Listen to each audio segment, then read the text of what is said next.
Episode 48 बीवी में तुम्हें बेड पे बताऊंगा जंगल ट्रिप। हाय गाइस, कैसे हैं आप? उम्मीद है अच्छे होंगे। तो चलिए बिना देरी किए शुरू करते हैं कहानी का आज का एपिसोड। सगाई की रस्म खत्म हो गई थी। इस वक्त अनिका और साहिल एक दूसरे के पास बैठे हुए थे। साहिल के चेहरे पर बड़ी सी मुस्कुराहट थी और अनिका के चेहरे पर बहुत ज्यादा गुस्सा। वह गुस्से से अपने साइड में बैठे साहिल को इस तरह से देख रही थी जैसे मौका मिलते ही वह उसका गला दबाकर मार दे। वही साहिल दांत दिखाकर उसके साथ बातें कर रहा था, पर अनिका उसके किसी भी बात का जवाब नहीं दे रही थी। वहीं सोफे पर वसुधा जी, ओम जी और बाकी सभी लोग बैठे हुए थे। वसुधा जी और ओम जी के सामने दिग्विजय जी बैठे हुए थे। दिग्विजय जी बड़े प्यार से वसुधा जी से बातें कर रहे थे। वसुधा जी भी मुस्कुराते हुए उनकी बातों का जवाब दे रही थी और उनके बगल में बैठे ओम जी जलन से दोनों को घूर रहे थे। ओम जी के चेहरे के एक्सप्रेशन देखकर उनसे कुछ दूरी पर बैठी अवनी मजे से चिप्स खाते हुए अर्नव और सात्विक से चुगली कर रही थी। अब अर्नव भी उनकी गैंग में शामिल हो गया था। वही संगीता जी काफी एक्साइटेड होकर रजनी जी और देविका जी से उनकी गैंगस्टर लाइफ के बारे में पूछ रही थी। साथ में कृपा जी भी पूछ रही थी।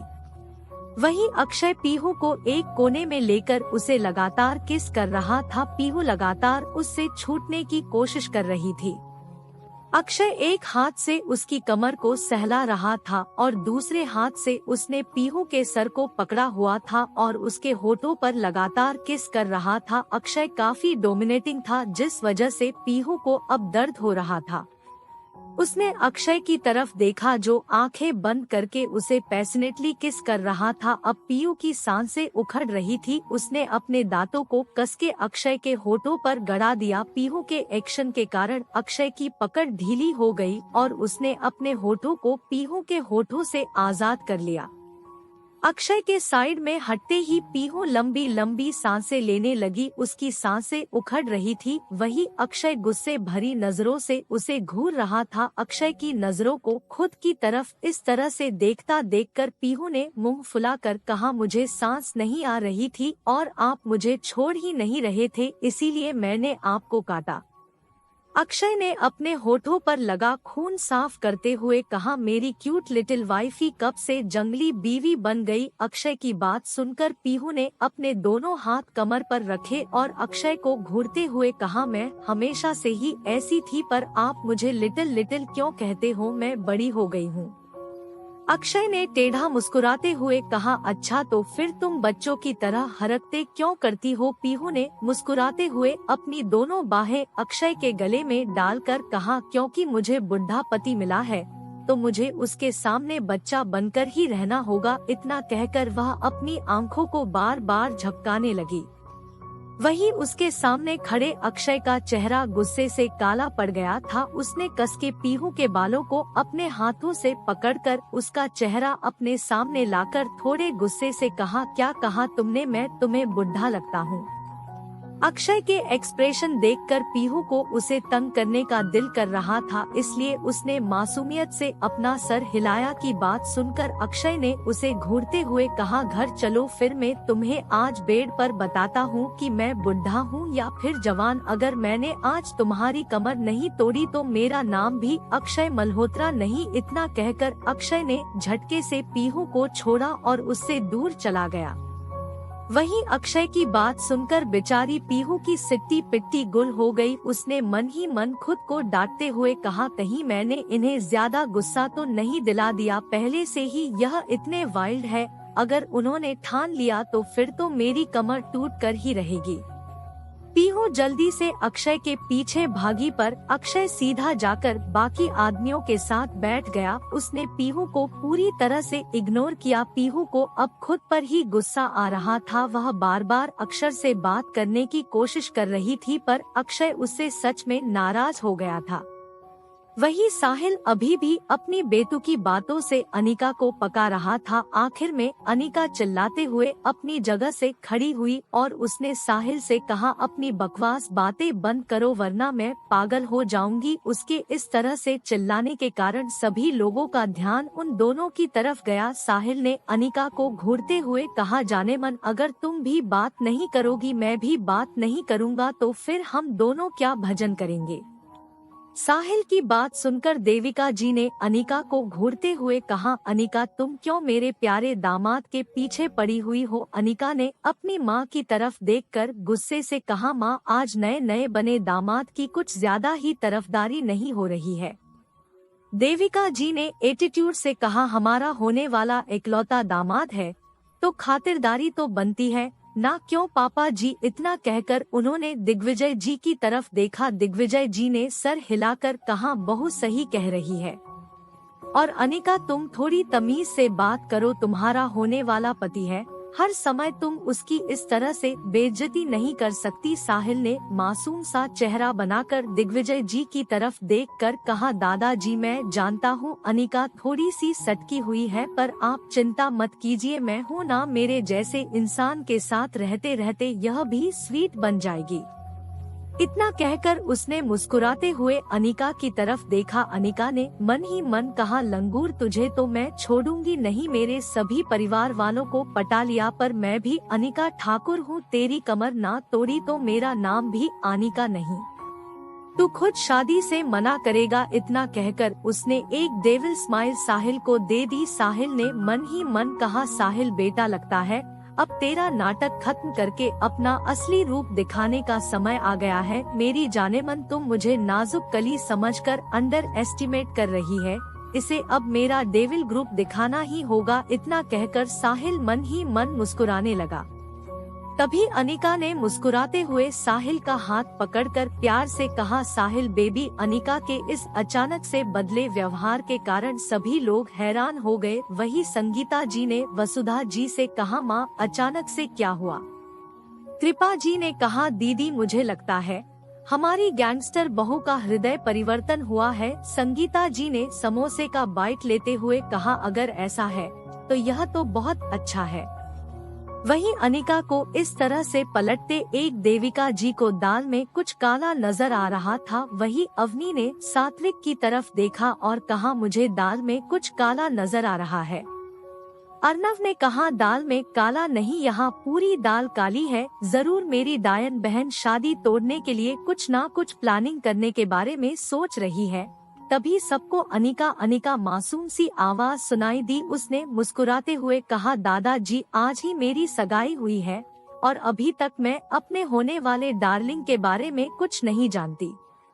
वहीं अनिका के मुंह से अपने लिए डार्लिंग सुनकर साहिल तो जैसे खुशी से पागल ही हो गया। उसका दिल अभी यहाँ चूमने का कर रहा था पर उसने खुद को कंट्रोल किया और मन ही मन कहा, लगता है मेरी जाने मन मुझे फंसाने की कोशिश कर रही है।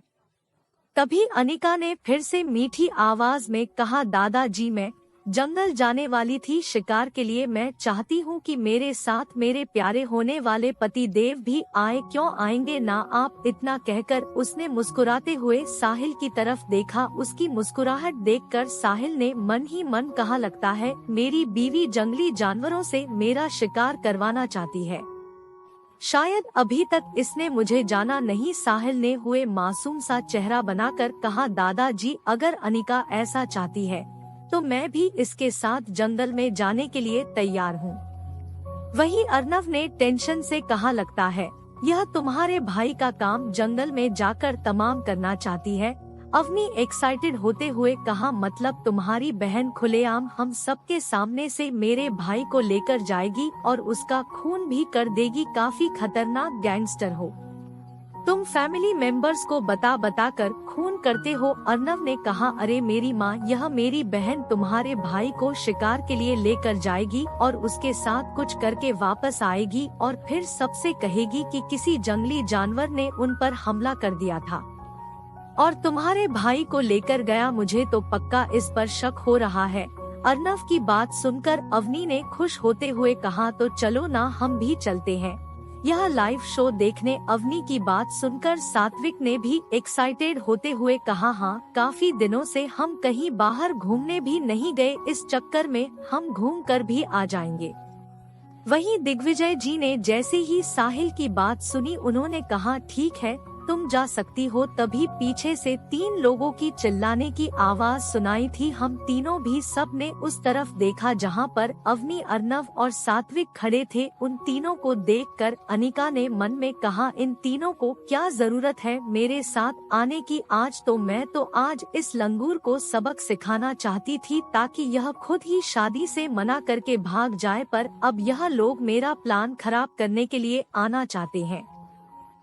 अनिका ने उन तीनों की तरफ देखकर अपने गुस्से को कंट्रोल करते हुए कहा, तुम तीनों को आने की कोई जरूरत नहीं है। मैं क्वालिटी टाइम स्पेंड करने के लिए सिर्फ मेरे डार्लिंग के साथ जाना चाहती हूँ। इतना कहकर उसने मुस्कुराते हुए साहिल का हाथ अपने हाथों में लेकर उसे बड़ी सी मुस्कुराहट के साथ देखा।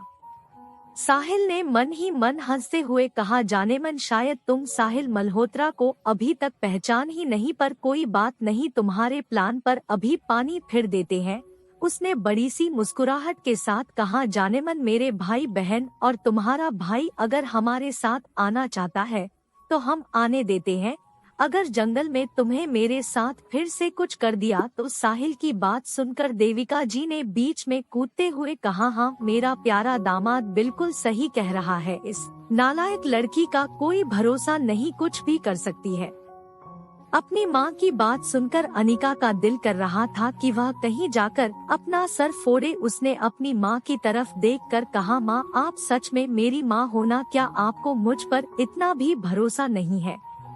देविका जी ने उसे घूरते हुए कहा, पहले भरोसा था, पर जब से तूने मेरे प्यारे दामाद के साथ यह सब किया है, अब मेरा तुझ पर कोई भरोसा नहीं रहा। इसलिए अगर तुझे जाना है तो तू इन तीनों को भी लेकर जाएगी। इतना कहकर उन्होंने नए 3 तिगड़ा की जोड़ी की तरफ इशारा किया।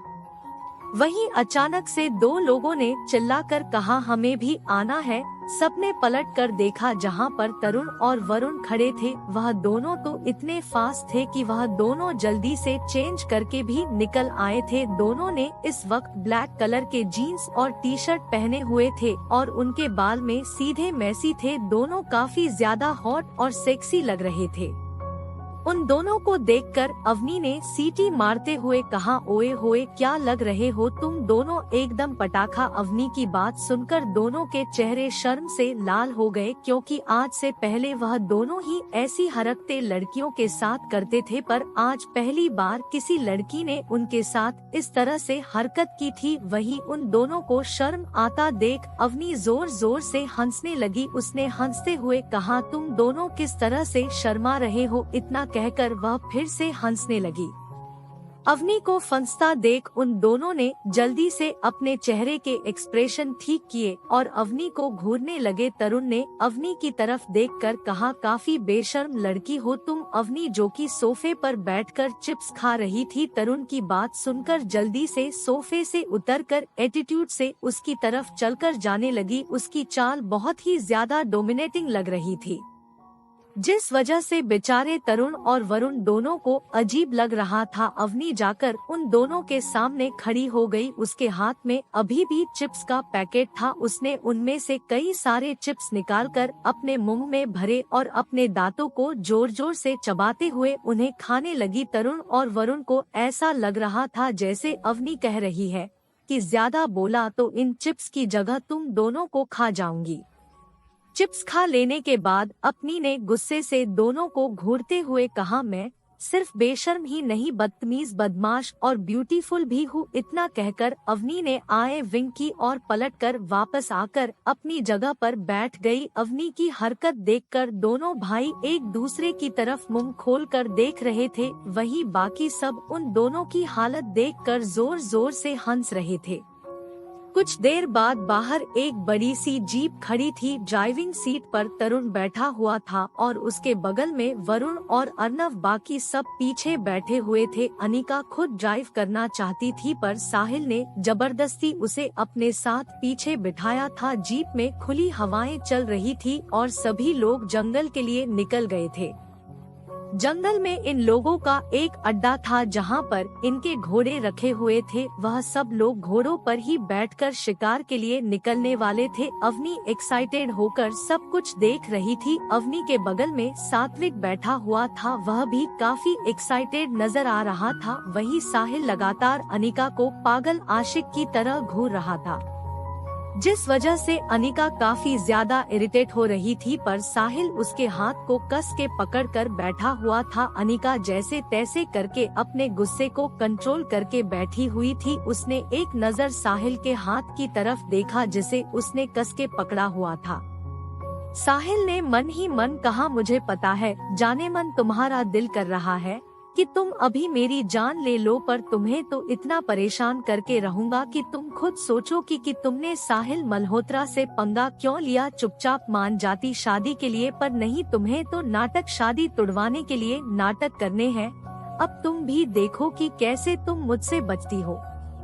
अनिका ने गुस्से से साहिल को घूरते हुए मन में कहा, एक बार जंगल चल लंगूर, तुझे शिकार ना बनाया तो मेरा नाम भी अनिका नहीं। वही अवनी ने धीरे से सात्विक के कान में कहा, भाई मैं तो काफी एक्साइटेड हूँ, मुझे देखना है कि हमारी गैंगस्टर भाभी ने हमारे भाई के लिए क्या क्या प्लान बनाया है।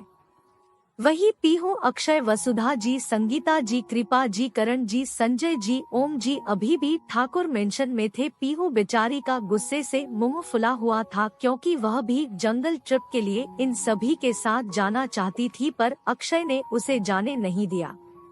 कुहू का भी यही हाल था। दोनों माँ बेटी किसी दुखियारी बहू की तरह सोफे पर चुपचाप हाथों पर चेहरा टीका कर बैठी हुई थी। उन दोनों के एक्सप्रेशन इस वक्त काफी क्यूट थे, जिसे देखकर अक्षय के चेहरे पर छोटी सी मुस्कुराहट थी।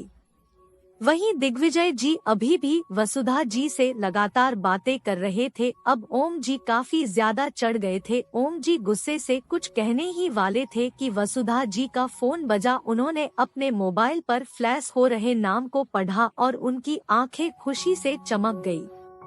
उन्होंने जल्दी से फोन उठाया और कहा, दीदी आपने कितने दिनों बाद फोन किया। उधर से किसी औरत की गुस्से भरी आवाज सुनाई दी, वसुधा तूने अपने एक पोते की शादी भी करा दी और मुझे बताया भी नहीं। अपनी बहन की बात सुनकर वसुधा जी ने थोड़े डरते हुए कहा, दीदी वह सब बहुत ज्यादा जल्दी में हो गया। उधर से गुस्से भरी आवाज सुनाई दी, मैं कल आ रही हूँ, तैयार रहना। तुम सब अपनी पनिशमेंट के लिए मुझे शादी में नहीं बुलाया और आज तुमने अपने दूसरे पोते की सगाई भी करा दी, फिर भी मुझे नहीं बुलाया। वसुधा जी ने थोड़ा डरते हुए कहा, दीदी मुझे माफ कर दीजिए, यह भी बहुत ज्यादा जल्दी में हो गया। उधर से किसी ने कहा, मुझे अब कुछ नहीं सुनना, तुम सब कल के लिए तैयार रहो। इतना कहकर उन्होंने फोन कट कर दिया। वही वसुधा जी की बात सुनकर ओम जी, संगीता जी, कृपा जी, करण जी, संजय जी सब लोग समझ गए कि कौन आने वाला है। तभी संगीता जी ने एक्साइटेड होते हुए कहा, माँ क्या दीदा का फोन था।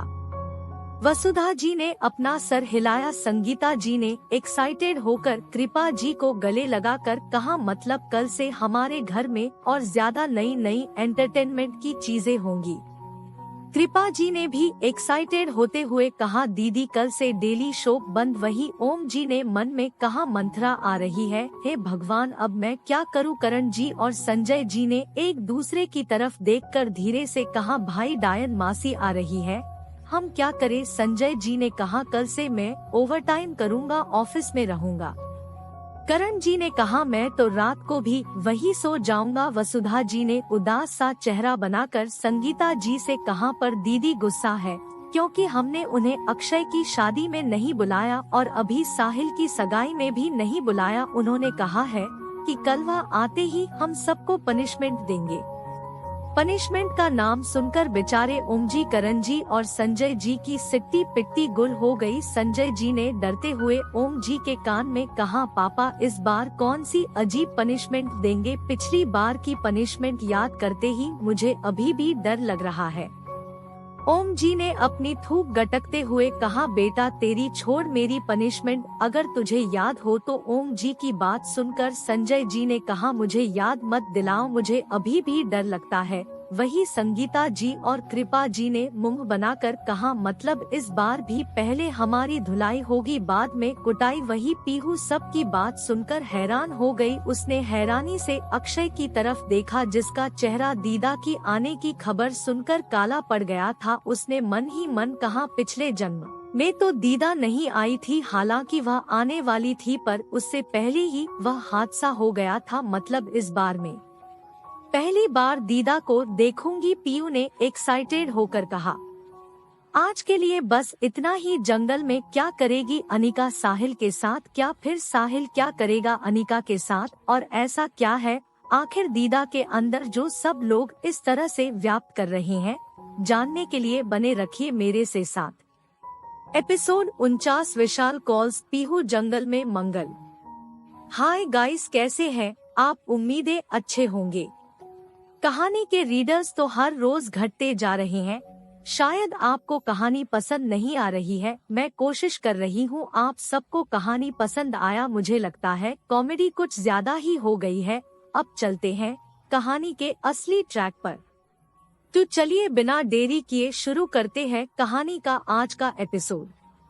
जंगल में अनिका और बाकी सब पहुंच चुके थे। उन्हें वहां पर एक कैंप दिखाई दिया जो कि बिल्कुल जंगल के बाहर ही बना हुआ था, पर वह इस तरह से बना हुआ था कि कोई आसानी से देख नहीं सकता था। सब लोग उसके आप के अंदर चले गए। वहां पर कुछ 10 से 12 बॉडीगार्ड थे और कई सारे हथियार, आसपास घोड़े भी मौजूद थे। अनिका ने सबकी तरफ देखकर मुस्कुराते हुए कहा, मुझे लगता है कि अगर हम जंगल में आ ही गए हैं तो शिकार पर चलने की जगह हम सब एक जंगल ट्रिप पर ही चलते हैं। अनिका की बात सुनकर अर्नव ने उसे घूरते हुए कहा, प्यारी बहना मुझे तुम पर शक हो रहा है। अनिका ने गुस्से से अर्नव से कहा, क्योंकि तुम्हारा स्क्रू ढीला है।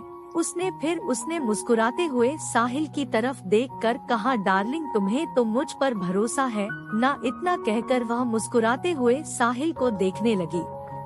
साहिल ने मन ही मन कहा, बकरा हलाल करने से पहले उसे बहुत खुश करना चाहती हो जाने मन। फिर उसने मुस्कुराकर अनिका की तरफ देखकर कहा, तुम सही कह रही हो जाने मन, हमें जंगल में ऐसे ही घूमने के लिए चलना चाहिए। साहिल की हाँ मिलते ही अनिका ने अर्नव को घूरते हुए कहा, देखो अगर तुम्हें नहीं आना तो मत आओ, पर हम दोनों तो जा रहे हैं, है ना डार्लिंग। अवनी ने एक्साइटेड होते हुए कहा, मैं भी आ रही हूँ।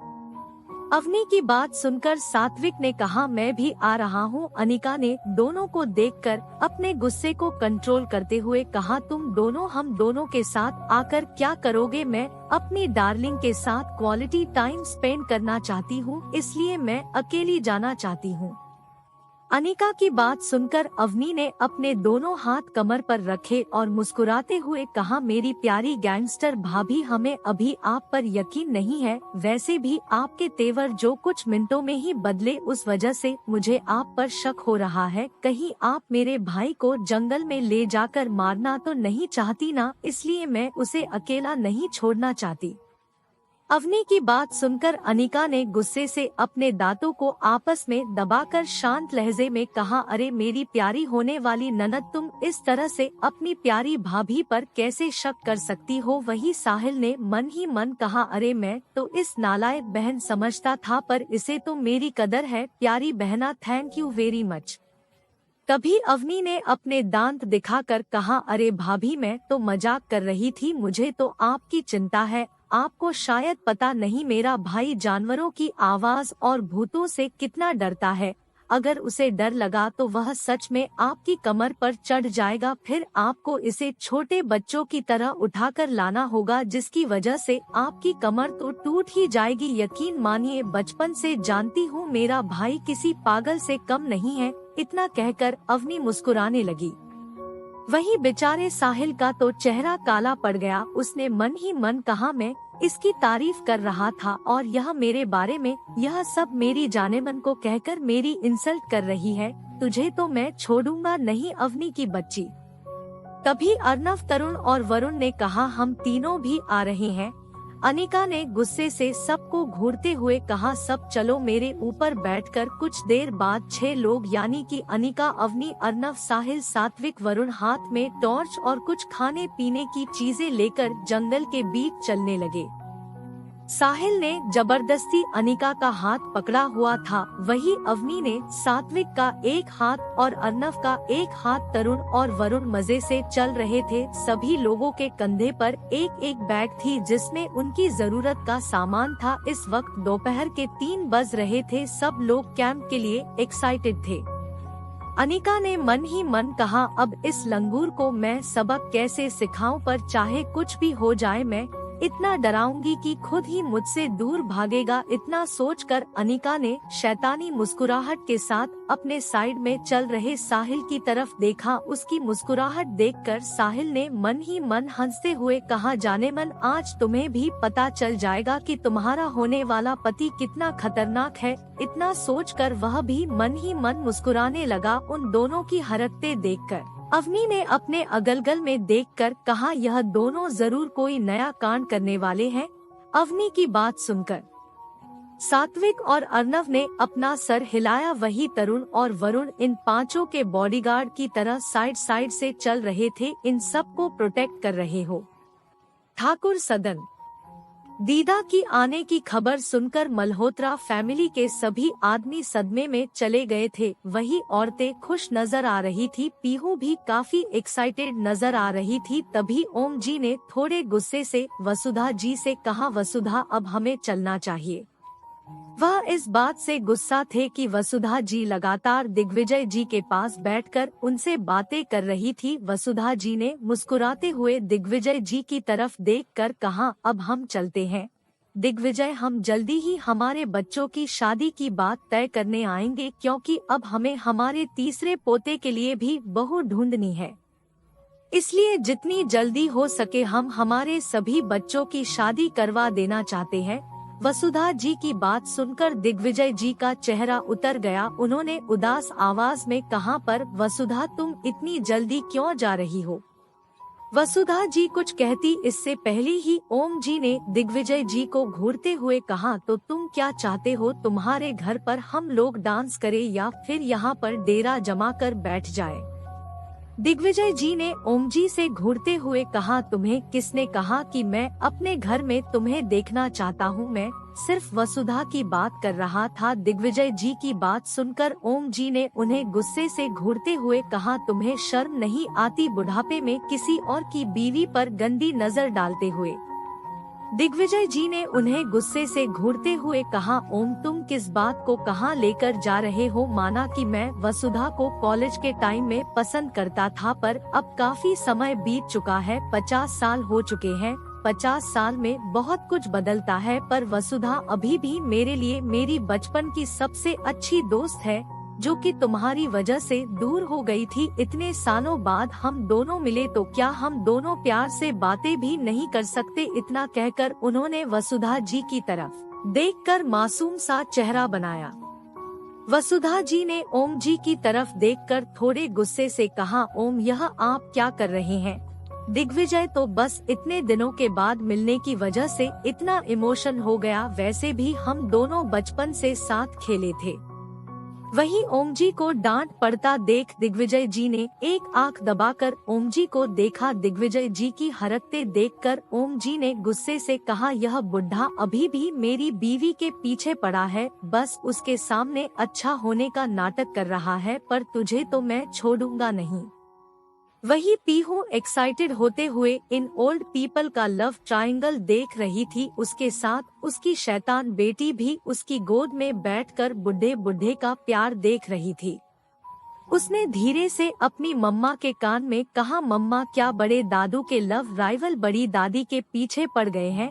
अपनी बेटी की बात सुनकर पीयू ने एक्साइटेड होते हुए कहा, बेबी इस बारे में तो अभी हम श्योर नहीं है, पर देखना हमें काफी एंटरटेन करने के लिए लोग हैं हमारे घर में, और जहां तक मुझे लग रहा है जल्दी ही यह बुढ़े दादू हमारी दादी को पटाने की कोशिश करेंगे और हमें देखने को मिलेगा कि हमारे दादू किस तरह से अपनी बीवी को बचाते हैं। इतना कहकर वह मुस्कुराते हुए अपने सामने चल रहे सीन को देखने लगी।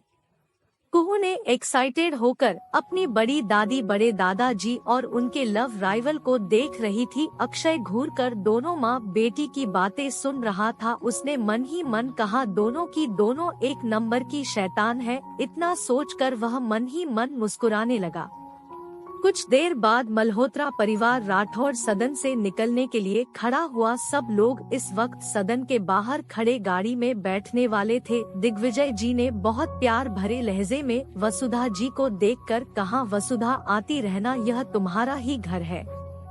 दिग्विजय जी की बात सुनकर ओम जी ने गुस्से से कहा, मेरी वसुधा को तुम्हारे घर को अपना समझने की जरूरत नहीं है।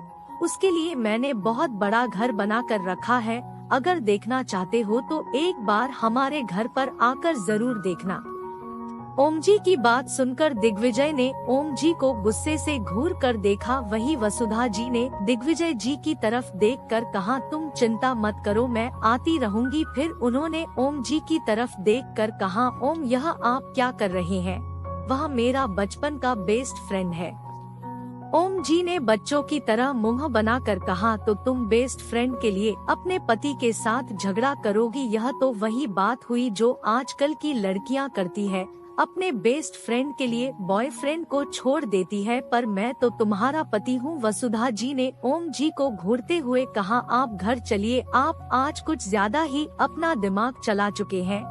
ओम जी का मुंह उतर गया। वहीं दिग्विजय जी के चेहरे पर शैतानी मुस्कुराहट आ गई। उन्होंने विंक करते हुए उनको देखा। ओम जी ने गुस्से से अपनी मुट्ठी कस ली और कहा, बुड्ढे, तुझे तो मैं छोड़ूंगा नहीं। कुछ देर बाद सब लोग गाड़ी में बैठकर मल्होत्रा मेंशन के लिए निकल गए। वही पीहू काफी एक्साइटेड नजर आ रही थी, क्योंकि उसने जब से सुना था कि दीदा आ रही है, उसे पिछले जन्म की बातें याद आ रही थी। जब उसे दीदा के बारे में संगीता जी ने बताया था कि दीदा वसुधा जी की बड़ी बहन है, जो कि उनकी जुड़वा बहन है।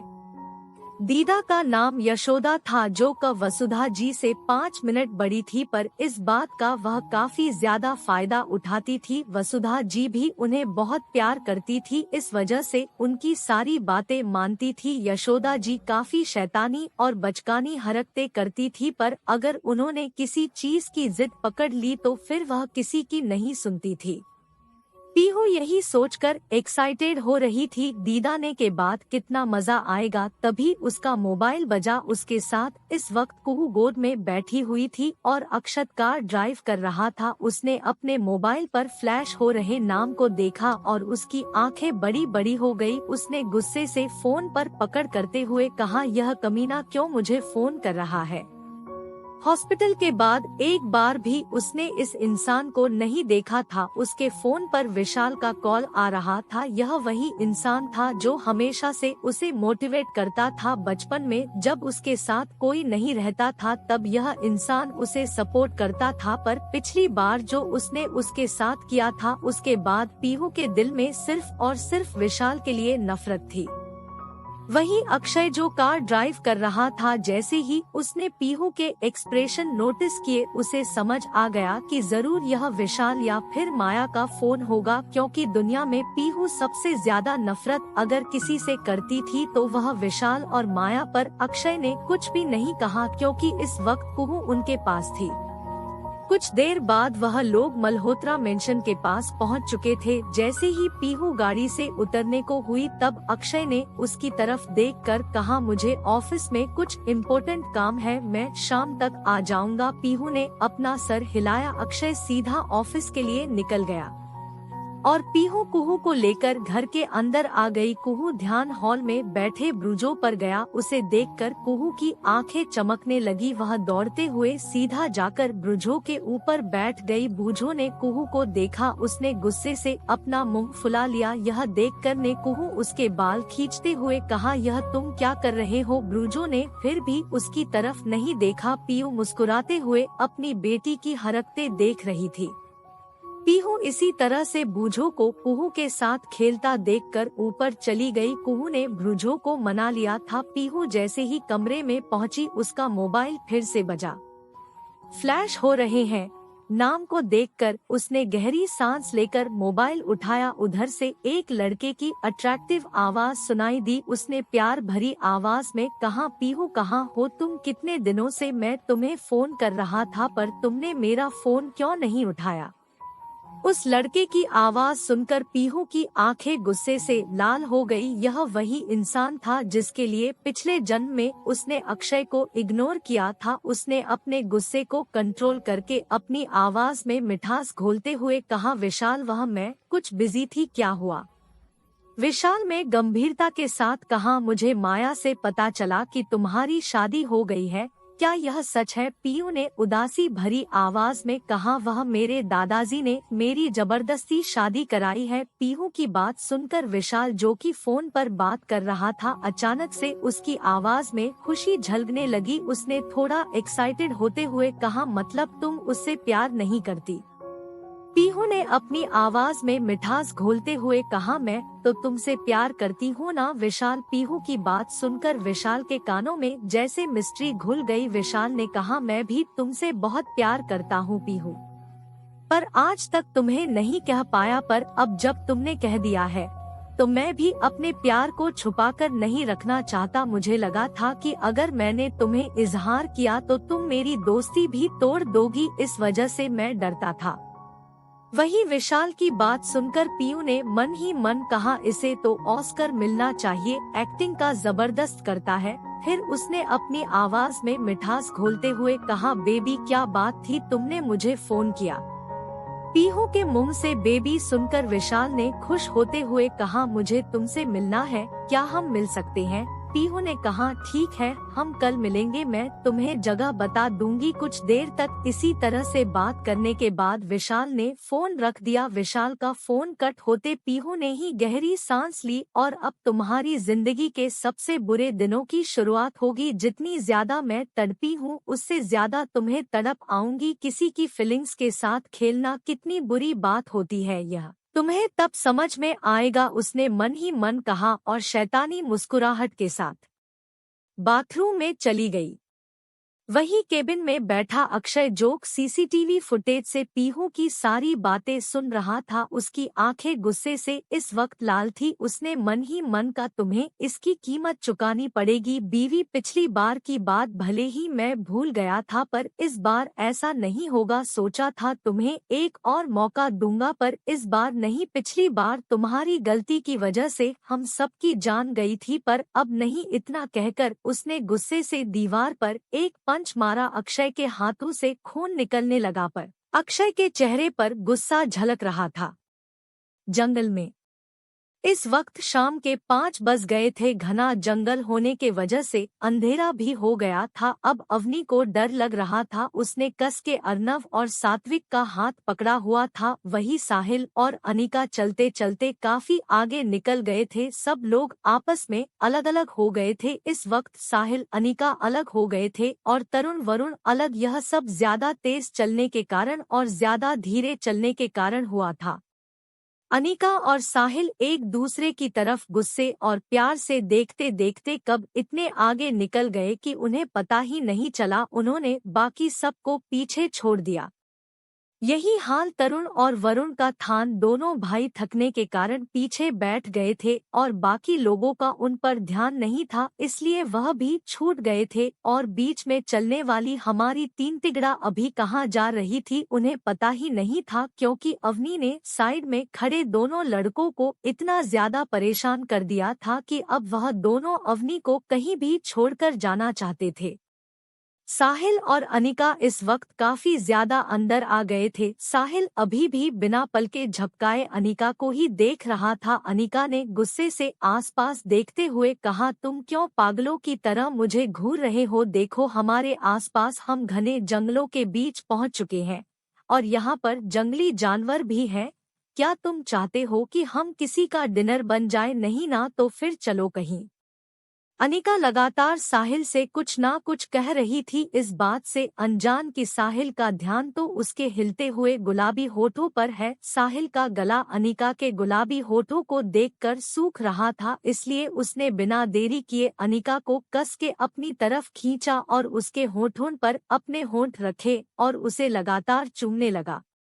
अनिका तो साहिल के एक्शन से हैरान हो गई। उसने साहिल को खुद से दूर करने की कोशिश की, पर साहिल की पकड़ उस पर काफी मजबूत थी। उसने एक लात साहिल के पैरों के बीच मारना चाहा, पर साहिल ने अपने पैरों से उसकी लात को भी रोक दिया। अनिका हैरानी से इस इंसान को देख रही थी जो किसी भूखे भेड़िए की तरह उसके होठों को चूम रहा था। आज के लिए बस इतना ही। क्या पीयू और अक्षय के बीच आ जाएगी मिसअंडरस्टैंडिंग?